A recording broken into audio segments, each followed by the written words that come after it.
ಓಂ ಹ್ರೀಂ ಭೈರವಿ ಕ್ಲಾಂ ಹ್ರೀಂ ಸ್ವಾಹ. ನಮಸ್ಕಾರ. ರಾಶಿ ಫಲಗಳ ಬಗ್ಗೆ ಮಾತಾಡೋದಕ್ಕಿಂತ ಮುಂಚೆ ಕೆಲವು ವಿಚಾರಗಳನ್ನ ಹೇಳ್ಬೇಕು. ಏನಂತಂದ್ರೆ ನೋಡಿ, ಒಂದೇ ರಾಶಿಯಲ್ಲಿ ಸಾವಿರಾರು ಜನ, ಲಕ್ಷಾಂತರ ಜನ ಹುಟ್ಟಿರ್ತಾರೆ. ಒಂದೇ ನಕ್ಷತ್ರದಲ್ಲಿ ಹುಟ್ಟಿರ್ತಾರೆ, ಒಂದೇ ಡೇಟ್ ಅಲ್ಲಿ ಹುಟ್ಟಿರ್ತಾರೆ. ಈ ನ್ಯೂಮರಾಲಜಿ ಪ್ರಕಾರ ಈ ರಾಶಿ ಫಲದ ಬಗ್ಗೆ ಹೋಗೋದಕ್ಕಿಂತ ನಾವು ಯಾವಾಗಲೂ ಕೂಡ ಹಸ್ತ ಸಾಮುದ್ರಿಕೆಯಲ್ಲಿರುವಂತಹ ರೇಖೆಗಳನ್ನ ಮ್ಯಾಚ್ ಮಾಡಬೇಕು. ಇದರಲ್ಲಿ ವೆಸ್ಟರ್ನ್ ಪಾಮಿಸ್ಟ್ರಿ, ನಾಡಿ ಪಾಮಿಸ್ಟ್ರಿ, ಆಮೇಲೆ ಭಾರತೀಯ ಹಸ್ತ ಸಾಮುದ್ರಿಕ ಬಹಳಷ್ಟಿದೆ. ಇದ್ರಲ್ಲಿ ಸಂಶೋಧನೆಗಳು ಆಗಿದೆ. ಇವಾಗ ನೀವೇನ್ ಮಾಡ್ಬೇಕು ಅಂತಂದ್ರೆ, ಜಾತಕದಲ್ಲಿ ನಿಮಗೆ ವಿವಾಹ ಯೋಗ, ಉದ್ಯೋಗ ಯೋಗ ಇದೆ ಅನ್ಕೊಳ್ಳಿ, ಗಜಕೇಸರಿ ಯೋಗ ಇದೆ ಅನ್ಕೊಳ್ಳಿ, ಮಾಳವ್ಯ ಯೋಗ ಇದೆ ಅನ್ಕೊಳ್ಳಿ, ಅದು ಹಸ್ತದಲ್ಲಿ ರಿಫ್ಲೆಕ್ಟ್ ಆಗ್ಬೇಕು. ಇಲ್ಲಿರುವಂತಹ ಸೂಕ್ಷ್ಮ ರೇಖೆಗಳನ್ನ ನೋಡಿ ಜಾತಕ ಮತ್ತು ಹಸ್ತವನ್ನ ಮ್ಯಾಚ್ ಮಾಡ್ಬೇಕು. ಯಾಕೆಂದ್ರೆ ನಮ್ಮ ಬರ್ತ್ ಟೈಮ್ ಸರಿ ಇರಲ್ಲ, ನಮ್ಮ ಡೇಟ್ ಆಫ್ ಬರ್ತ್ ಸರಿ ಇರಲ್ಲ. ಸರ್ ನನಗೆ ಗೊತ್ತಿಲ್ಲ ಸರ್ ಯಾವ್ದೋ ಡೇಟ್ ಅಂತ ಹೇಳ್ತಾರೆ ಅಂತ ಹೇಳ್ತಿರ್ತಾರೆ. ಹಾಗಾಗಿ ಹಸ್ತವನ್ನ ಪ್ರಮುಖವಾಗಿ ಪರಿಗಣಿಸಿ. ಯಾಕೆಂದ್ರೆ ನಿಮ್ಮ ಫಿಂಗರ್ ಪ್ರಿಂಟ್ಸ್, ನಿಮ್ಮ ಒಂದು ಲೈನ್ಸ್ ಯಾವತ್ತೂ ಚೇಂಜ್ ಆಗಲ್ಲ. ಒಬ್ರು ಇರೋ ಹಾಗೆ ಇನ್ನೊಬ್ರಿಗೆ ಇರಲ್ಲ. ಅದು ನಿಮ್ಮ ಇಂಡಿವಿಜುವಲ್, ವೈಯಕ್ತಿಕ. ಎರಡನ್ನೂ ಮ್ಯಾಚ್ ಮಾಡಿ ಉದ್ಯೋಗದ ಬಗ್ಗೆ, ವಿವಾಹದ ಬಗ್ಗೆ, ಫೈನಾನ್ಷಿಯಲ್ ವಿಚಾರಗಳ ಬಗ್ಗೆ ಬಹಳ ಸ್ಪಷ್ಟವಾಗಿ ಹೇಳ್ಬೋದು. ಇದ್ರ ಬಗ್ಗೆ ನನ್ನ ಸಂಶೋಧನೆ ಇದೆ. ನನ್ನ ಹತ್ರ ಸುಮಾರು 10,000 ಹಸ್ತದ ಫೋಟೋಗಳಿದೆ, ಜಾತಕಗಳನ್ನ ಮ್ಯಾಚ್ ಮಾಡಿದ್ದೀನಿ. ಸೊ ಆವಾಗ ಏನಾಗುತ್ತೆ, ಹೇಳುವಂತ ಒಂದು ಪ್ರೆಡಿಕ್ಷನ್ ನಿಜ ಆಗುತ್ತೆ, ತುಂಬಾ ಕ್ಲಾರಿಟಿ ಇರುತ್ತೆ. ಯಾಕೆಂದ್ರೆ ಅಲ್ಲಿ ಶುಕ್ರ ಗ್ರಹದ ಲೈನ್ಸ್ ಟಚ್ ಆಗ್ತಿರೋದು, ಹಸ್ತದಲ್ಲಿ ಶುಕ್ರದ ಲೈನ್ಸ್ ಗಳನ್ನ ನೋಡ್ಕೊಂಡು, ಜಾತಕವನ್ನು ನೋಡ್ಕೊಂಡು ಹೇಳೋದ್ರಿಂದ ಕನ್ಫರ್ಮ್ ಆಗಿ ಗೊತ್ತಾಗುತ್ತೆ. ಸೊ ಈ ಬಗೆಯಲ್ಲಿ ನಿಮ್ಮ ಜಾತಕವನ್ನ ವಿಶ್ಲೇಷಣೆ ಮಾಡಬೇಕಾದ್ರೆ ಭೈರವಿ ಆಶ್ರಮವನ್ನು ಸಂಪರ್ಕಿಸಿ, ಕನ್ಸಲ್ಟೇಷನ್ ತಗೊಳ್ಳಿ, ಕಾಲಾವಕಾಶವನ್ನ ಕೊಡಿ. ನಾನು ಅದನ್ನ ಅನಲೈಸ್ ಮಾಡಿ ನಿಮ್ಮೊಟ್ಟಿಗೆ ಮಾತಾಡ್ತೀನಿ. ಕರ್ಕಾಟಕ ರಾಶಿ 2026 ಮೇ 18ನೇ ತಾರೀಕಿನ ನಂತರದಲ್ಲಿ ಕರ್ಕಾಟಕ ರಾಶಿಯಲ್ಲಿ ಜನಿಸಿದಂತವರಿಗೆ ಏನೆಲ್ಲ ಪಾಸಿಟಿವ್, ನೆಗೆಟಿವ್ ವಿಚಾರಗಳಿದೆ ಅನ್ನೋದು ನಾವು ನೋಡೋದಾದ್ರೆ, ಮೊದಲನೇದಾಗಿ ರಾಶಿಯಾಧಿಪತಿಯಾಗಿರುವ ಚಂದ್ರ ರಾಶಿಯಿಂದ 8ನೇ ಮನೆಯಲ್ಲಿ ರಾಹು ಇರುವಂತದ್ದು, 2ನೇ ಮನೆಯಲ್ಲಿ ಕೇತು ಇರುವಂತದ್ದು. 8ನೇ ಮನೆಯಲ್ಲಿರುವಂತಹ ರಾಹು ಯೂಶುವಲ್ ಆಗಿ ಕುಟುಂಬದಲ್ಲಿ, ವೈವಾಹಿಕ ಜೀವನದಲ್ಲಿ, ಪ್ರೀತಿಯ ವಿಚಾರದಲ್ಲಿ ಕಿರಿಕಿರಿಗಳನ್ನ ಉಂಟು ಮಾಡ್ತಾನೆ. 3ನೇ ವ್ಯಕ್ತಿಯಿಂದ ಯೂಶುವಲ್ ಆಗಿ. ಸೊ ಈ 3ನೇ ವ್ಯಕ್ತಿಯಿಂದ ಈ ಒಂದು ಟೆನ್ಷನ್ಗಳು ಕ್ರಿಯೇಟ್ ಆದಾಗ ನನಗೆ ಅನ್ಸೋದು ಏನು ಅಂತಂದ್ರೆ, ಇದು ವಿಕೋಪಕ್ಕೆ ಹೋಗ್ಬೋದು, ವಿಪರೀತವಾಗ್ಬೋದು.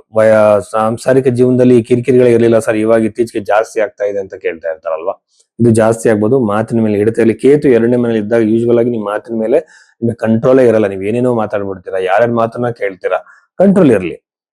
ಇದು ಬಂದು ಸ್ವಲ್ಪ ದಿನಗಳು ಮಾತ್ರ ಈ ಕಿರಿಕಿರಿಗಳು ಉಂಟಾಗತ್ತೆ. ಇದನ್ನ ನೀವೇನಾದ್ರೂ ಜಾಸ್ತಿ ಮಾಡಿದಾಗ ಅದು ಎಕ್ಸ್ಟ್ರೀಮ್ ಲೆವೆಲ್ಗೆ ಹೋಗ್ಲಬಹುದು. ಈಗ ನಿಮ್ ಜಾತಕದಲ್ಲಿ ತುಂಬಾ ಸಿವಿಯರ್ ಆಗಿರುವಂತಹ ದೋಷಗಳು ಸಪ್ತಮ ಭಾವಕ್ಕೆ ಕನೆಕ್ಟ್ ಆಗಿದೆ ಅನ್ಕೊಳ್ಳೋಣ, ಅದೇ ದಶಾ ಪೀರಿಯಡ್ ಬಂದಿದೆ ಅನ್ಕೊಳ್ಳೋಣ. ಎಗೇನ್ ನಿಮಗೆ ಹಸ್ತರೇಖೆಯಲ್ಲೂ ಕೂಡ ನಿಮಗೆ ಕುಜನ ಜಾಸ್ತಿ ಒಂದು ಲೈನ್ಸ್ ಅಫ್ಲಿಕ್ಷನ್ ಅಲ್ಲಿ ಆ ಏಜ್ ಅಲ್ಲಿ ಕಾಣ್ತಿದೆ ಅನ್ಕೊಳ್ಳೋಣ, 100% ಸಮಸ್ಯೆಗಳಾಗತ್ತೆ. ಇದನ್ನ ನೀವು ಮಾತಿನ ಮೂಲಕ ಬಗೆಹರಿಸ್ಕೋಬೇಕು. ಇಂಟೆನ್ಸಿಟಿನ ಕಮ್ಮಿ ಮಾಡ್ಕೊಳ್ಳಿ, ಕಮ್ಯುನಿಕೇಶನ್ ಚೇಂಜಸ್ ಮಾಡ್ಕೊಳ್ಳಿ. ಅಷ್ಟಮದಲ್ಲಿ ರಾಹು ಯೂಶುವಲ್ ಆಗಿ ನಿಮಗೆ ಒಂದು ಪಿತ್ತಾರ್ಜಿತ ಸ್ವತ್ತನ್ನು ಕೊಡಬಹುದು. ಸೇಮ್ ಟೈಮ್ ಪ್ಯಾರಲಲ್ ಆಗಿ ನಿಮಗೆ ಕಿರಿಕಿರಿಗಳನ್ನ, ಡಿಸ್ಪ್ಯೂಟ್ಗಳನ್ನ, ಕಾನೂನಿನ ತೊಡಕುಗಳನ್ನ ಕೂಡ ಕೊಡೋ ಸಾಧ್ಯತೆ ಇರುತ್ತೆ. ಜಾಗ್ರತೆಯಿಂದ ಇರಿ. ಆಮೇಲೆ ದಶಮ ಭಾವದಲ್ಲಿ ಇರುವಂತಹ ಕುಜಗ್ರಹವನ್ನ ನೋಡಿದ್ರೆ, ಕುಜಗ್ರಹ ನಿಮಗೆ ಅಭಿವೃದ್ಧಿಯನ್ನ ಕೊಡ್ಬೋದು, ಹೊಸ ಜಾಬ್ ಅನ್ನ ಕೊಡ್ಬೋದು. ಇಷ್ಟು ದಿನ ನಾನು ಇಂಟರ್ವ್ಯೂಸ್ ಕೊಡ್ತಿದ್ದೆ ಸರ್, ಯಾವ್ದು ಸಕ್ಸಸ್ ಆಗ್ಲಿಲ್ಲ, ಈಗ ನಂಗೆ ಸಕ್ಸಸ್ ಸಿಕ್ತು ಅಂತ ಹೇಳ್ತಾರೆ. ಅವಾಗ ಕುಜಗ್ರಹ ದಶಮದಲ್ಲಿ ಇರುವಂತ ಸಾಧ್ಯತೆ ಹೆಚ್ಚು. ಯಾಕೆಂದ್ರೆ ದಶಮಾಧಿಪತಿನೇ ಕುಜಗ್ರಹ. ಈ ಕುಜಗ್ರಹ ಒಳ್ಳೆಯ ಪ್ಲೇಸ್ ಅಲ್ಲಿ ಇರೋದ್ರಿಂದ ಉದ್ಯೋಗದಲ್ಲಿ ಅಭಿವೃದ್ಧಿನ ನೋಡ್ತೀರಾ. ಅದು ವಿದೇಶದ ಜಾಬ್ ಆಗಿರ್ಬೋದು, ಗೌರ್ಮೆಂಟ್ ಜಾಬ್ ಆಗಿರ್ಬೋದು. ಇನ್ನೊಂದು ಬಿಸ್ನೆಸ್ ಅನ್ನ ನಾವು ನೋಡಿದಾಗ 11ನೇ ಮನೆ ಬಂದು ಬಹಳ ಚೆನ್ನಾಗಿದೆ. ಯಾರ್ಯಾರು ಹೊಸ ವ್ಯವಹಾರಗಳನ್ನ, ಬಿಸ್ನೆಸ್ ಗಳನ್ನ ಪ್ರಾರಂಭ ಮಾಡಿದ್ರೆ, ಸ್ಮಾಲ್ ಸ್ಕೇಲ್ ಆಗಲಿ, ಬಿಗ್ ಸ್ಕೇಲ್ ಆಗಲಿ, ನಿಮಗೆ ಅಭಿವೃದ್ಧಿ ಶತಸಿದ್ಧವಾಗಿ ಆಗತ್ತೆ. ಯಾಕೆಂದ್ರೆ ಸೂರ್ಯನ 11ನೇ ಮನೆಯಲ್ಲಿ ಇರುವಂತದ್ದು. ಬಟ್ ಇನ್ವೆಸ್ಟ್ಮೆಂಟ್ ಗಳನ್ನ ಮಾಡ್ಬೇಕಾದ್ರೆ ಕೇರ್ಫುಲ್ ಆಗಿರಿ, ಜಾಸ್ತಿ ಹಣ ಕಳ್ಕೊಳ್ಳೋ ಸಾಧ್ಯತೆ ಇರುತ್ತೆ. ಲಾಭವಾಗುತ್ತೆ, ಲಾಭದಷ್ಟೇ ನಷ್ಟನೂ ಆಗ್ಬೋದು. ಈ ಟೈಮ್ ಪೀರಿಯಡ್ ನೀವು ಬಹಳ ಕೇರ್ಫುಲ್ ಆಗಿ ಇರಬೇಕು. 2ನೇ ಮನೆಯಲ್ಲಿರುವಂತ ಕೇತು ಮಾತಿನಿಂದ ನೀವು ಸಿಗಾಕೊಳ್ಳುವಂತ ಸಾಧ್ಯತೆ. ಈಗ ನೀವೇನೋ ಒಂದು ಮಾತಾಡಿರ್ತೀರಾ, ಅವ್ರಿಗೆ ಇನ್ನೊಂದ್ ತರ ಹೇಳ್ತಾರೆ, ಅದು ನಿಮ್ಗೆ ನಿಮ್ಮ ವಿರುದ್ಧವಾಗಿ ಬರ್ಬೋದು. ಸೊ ಈ ಒಂದು ಸಮಸ್ಯೆ ಇರೋದ್ರಿಂದ ನೀವು ಬಹಳ ಕೇರ್ಫುಲ್ ಆಗಿರ್ಬೇಕು. ಆಮೇಲೆ ಪ್ರಾಪರ್ಟಿ ಖರೀದಿ ಬಹಳ ಉತ್ತಮ ಸಮಯ. ಸೈಟು, ಮನೆ, ಕಟ್ಟಿರುವಂತ ಮನೆ, ತೋಟಗಳನ್ನ, ಲ್ಯಾಂಡ್ಗಳನ್ನ ತಗೊಳ್ಳೋದಕ್ಕೆ, ರಿಯಲ್ ಎಸ್ಟೇಟ್ ಬಿಸ್ನೆಸ್ ಗಳನ್ನ ಪ್ರಾರಂಭ ಮಾಡೋದಕ್ಕೆ, ಇನ್ವೆಸ್ಟ್ಮೆಂಟ್ಗಳನ್ನ ಮಾಡೋದಕ್ಕೆ ಬಹಳ ಉತ್ತಮವಾಗಿರುವಂತಹ ಸಮಯ ಅಂತ ನಾನು ಹೇಳ್ತೀನಿ. ಅಭಿವೃದ್ಧಿ ಖಂಡಿತವಾಗಲಿದೆ. ಖಂಡಿತ ಪ್ರಾಪರ್ಟಿನ ತಗೊಳ್ಳಿ, ಸುಗಮವಾಗಿ, ಸರಾಗವಾಗಿ ಈ ಒಂದು ಪ್ರಾಪರ್ಟಿ ಖರೀದಿ ಆಗುತ್ತೆ. ಇದಾದ ನಂತರದಲ್ಲಿ ನವಮ ಭಾವದಲ್ಲಿರುವಂತಹ ಶನಿ, ತಂದೆಯ ಆರೋಗ್ಯದಲ್ಲಿ ಸಮಸ್ಯೆಗಳು ಬರುತ್ತೆ. ಹೇಗೆ ನಿಮಗೆ ಪಿತ್ತಾರ್ಜಿತ ಸ್ವತ್ತಿಗೆ ಸಂಬಂಧಪಟ್ಟಂತೆ ಕಿರಿಕಿರಿಗಳು ಉಂಟಾಗುತ್ತೆ. ಇದ್ರ ಬಗ್ಗೆ ಸ್ವಲ್ಪ ಗಮನ ಕೊಡಬೇಕಾಗತ್ತೆ. ಸಾಲದಿಂದ ಹೊರಗಡೆ ಬರೋಕೆ ಸಾಧ್ಯ ಆಗಲ್ಲ. ಬಹಳ ನೆಗೆಟಿವ್ ಆಗಿದೆ ಟೈಮ್ ಪೀರಿಯಡ್. ಯಾಕೆಂತಂದ್ರೆ ಸಾಲದಿಂದ ಹೊರಗಡೆ ಬರೋದಕ್ಕೆ ಧನಯೋಗ ರಾಜಯೋಗ ಇರಬೇಕು. ಹಸ್ತದಲ್ಲಿ ಧನರೇಖೆ ಬಹಳ ಚೆನ್ನಾಗಿರ್ಬೇಕು. ಧನರೇಖೆನ ನೋಡೋ ವಿಧಾನ ಅದಲ್ಲ. ಧನರೇಖೆಗೆ ಬೇರೆ ಬೇರೆ ಕಾಂಬಿನೇಷನ್ಸ್ ಇರುತ್ತೆ ಹಸ್ತದಲ್ಲಿ.